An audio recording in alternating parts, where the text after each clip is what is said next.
Anything can happen in Grand Prix racing, and it usually does.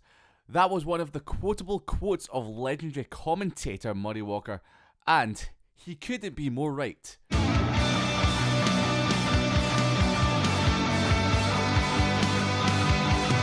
MotoGP throws up some of the biggest surprises in life. The complexion of a race can change in a matter of tenths of a second, like getting smacked in the face by a wet football down at your local park, and a whole season could be turned on its head like a twist in an M. Night Shyamalan film. I'm Liam from MotoView, and we're going to look at the biggest surprises in MotoGP. Valentino Rossi stunned the MotoGP paddock in 2003 as he announced that he would be leaving the all-conquering Honda, with which he had just won his third championship in as many years, to the struggling Yamaha team, which had only scored one podium during the season, citing that he wanted to make sure that everyone knew that it was him making the difference and not Honda. Or something down those lines. The task looked far too big. He took his crew with him, including legendary crew chief Jeremy Burgess, but with his contract with Honda not running out until the 31st of December, he wasn't allowed to test the Yamaha until 2004. Pre-season testing looked strong, but no one could have expected the rest.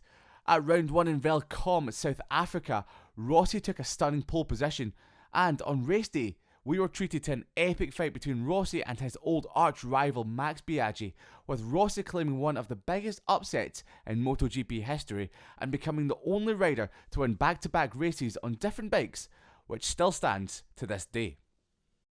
Assen is the only circuit to be on the MotoGP calendar since its inception in 1949, and it always throws up a shock result, and in 2016 it was no different. For the first time ever, Assen was run on a Sunday instead of its usual Saturday race, and well, if it was run on a Saturday, we could have expected a completely different result. Rain fell on Sunday, soaking the track completely to the point that the race had to be stopped. With a mad 12-lap dash to the flag, Jack Miller carved his way through the field when the race leader Rossi crashed out of a comfortable lead. That was leaving Jack Miller to catch and pass Marc Marquez to take the win by 2 seconds, and the first win by an independent team rider since Tony Elias in 2006 at Estoril. One of the most unpredictable seasons you will ever see. Every race seemed to throw up a surprise, from tyres chunking, 7 different race winners in a season, and teammates taking each other out. However, the biggest surprise would be eventual champion Nicky Hayden.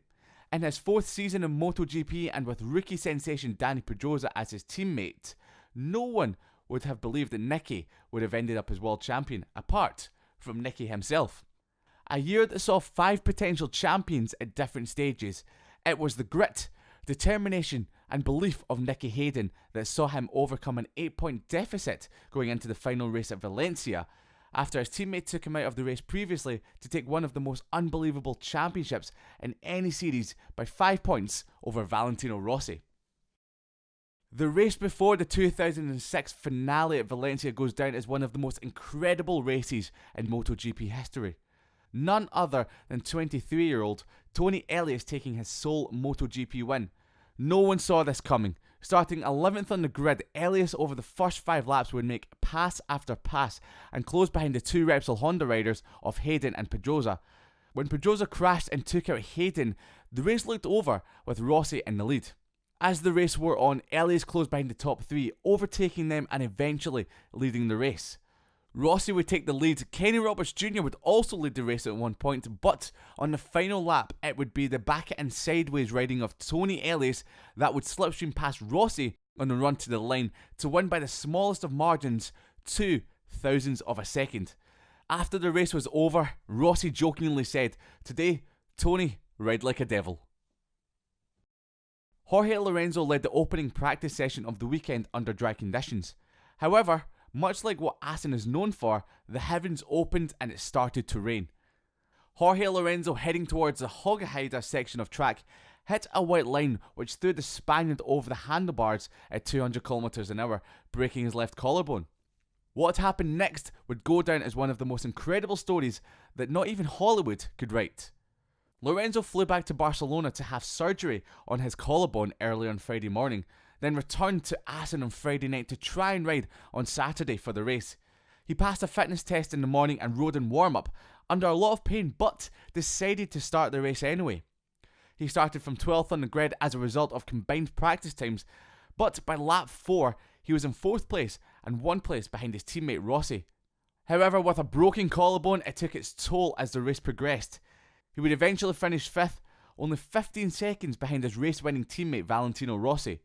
Lorenzo proved that day that motorbike racers are both mad as they are hard as nails. Do you agree with the list? What MotoGP surprises would you have had here? Let us know in the comment section below. Subscribe to the channel and stay up to date on all latest MotoView content. Enjoy the rest of your day, and we'll see you next time.